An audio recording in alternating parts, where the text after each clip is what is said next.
Hello అండి. ఈరోజు మా ఇంట్లో ఎగ్ ఫ్రై చేసాము. మా పిల్లలు ఎగ్ ఫ్రై అడిగారు. సో ఎగ్స్ ఇంకా బాయిల్ చేసాము.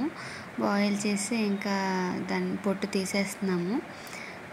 అన్ని ఎగ్స్ అలా పొట్టు తీసేసి నేను తీయలేకపోతున్నాను, ఫోన్తో వీడియో తీయాలి కదా. సో మా పిల్లలు హెల్ప్ చేస్తున్నారు.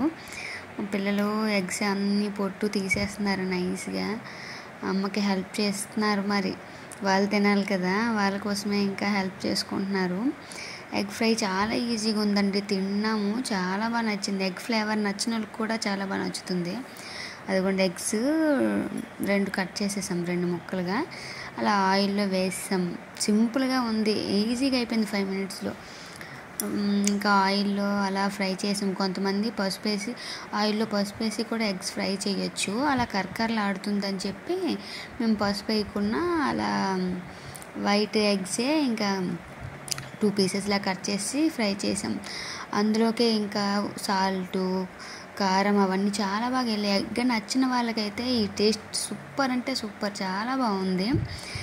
ఫ్రై అయితే నాకు యాక్చువల్గా ఎగ్స్ నచ్చవు, కానీ మా పిల్లల కోసం చేశాను. కానీ నేను తిన్నాను, చాలా బాగా అనిపించింది నాకైతే. ఉప్పు కారం అన్నీ కూడా అందులోకి వెళ్ళాయి, చాలా బాగుంది.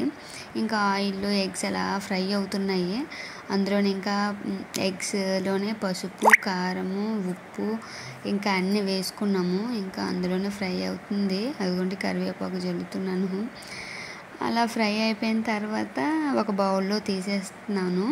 ఇంకా మసాలా కూడా రెడీ చేసుకోవాలి కదా, కొంచెం ధనియాల పొడి అవి వేసి ఇంకా ఫ్రై చేసిన.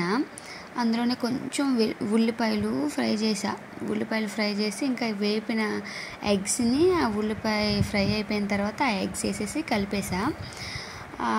ఆనియన్స్ అవి ఫ్రై అయిపోయిన తర్వాత మనం వేపిన ఎగ్స్ కలిపాను. అందులో ఉప్పు కారం అన్నీ బాగా పట్టాయి. ఫ్రై అంటే జస్ట్ ట్రై చేసాము, కానీ చాలా బాగా వచ్చింది. తిన్నామంటే సూపర్ అంటే సూపర్. నచ్చిన వాళ్ళకైతే ఇంకా బాగా నచ్చుతుందండి, చాలా బాగుంది ఎగ్ ఫ్రై.